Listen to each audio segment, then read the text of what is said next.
Era mikwano muli mutya mwasibye mutya mwasuze mutya kansubire muli bulungi yonna gye muli okulabira. Mu vidiyo ya leero tugenda kuba tulaba amasomero agasingayo ebbeeyi wano eno mu Uganda era nga mu namba 10 tulinamu Kabojja International School. Bano eno ng'omwaka bawa wakati wa $9,000,000 ku $19,000,000 okusinziira ku kilaasi y'omwana. Mu namba 9 tulinamu Hills International School. Bano eno ng'omwaka bawa wakati w'obukadde 3 ku 34. Mu namba 8 tulinamu Mwakons International School. Bano eno ng'omwaka bawa wakati w'obukadde 8 ku bukadde 37 ez'e Uganda. Nga mu namba 7 tulinamu Ambrosoli International School. Bano eno bawa wakati w'obukadde 18 ku bukadde 45 obw'e Uganda. Mu namba 6 tulinamu Acacia International School. Bano eno ng'omwaka bawa wakati w'obukadde 21 ku bukadde 46 ez'e Uganda. Mu namba 5 tulinamu Galaxy International School. Bano eno bawa wakati w'obukadde 21 ku bukadde 53.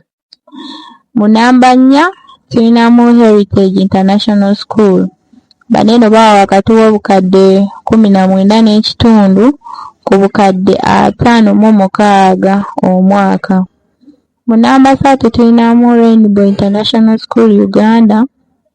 Bano eno bawa wakati w'obukadde 9 ku bukadde 61 omwaka.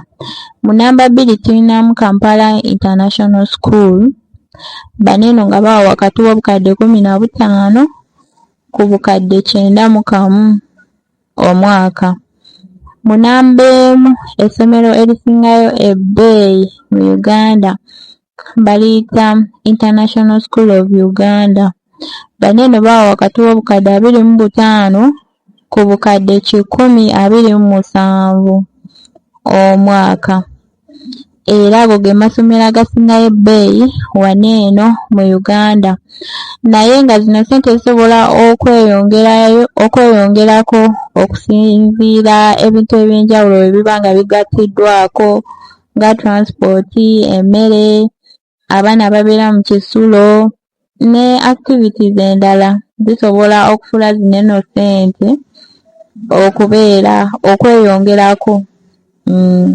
So eyo si ye fixed fees structure kuba waliwo abaana abamu ng'oluusi tebali mu boarding, abamu nga beetwala ku ssomero oba abazadde baabwe babatwala, so abalala we baba nga batutte ezo services ssente zisobola okubeera nga zeeyongeramu.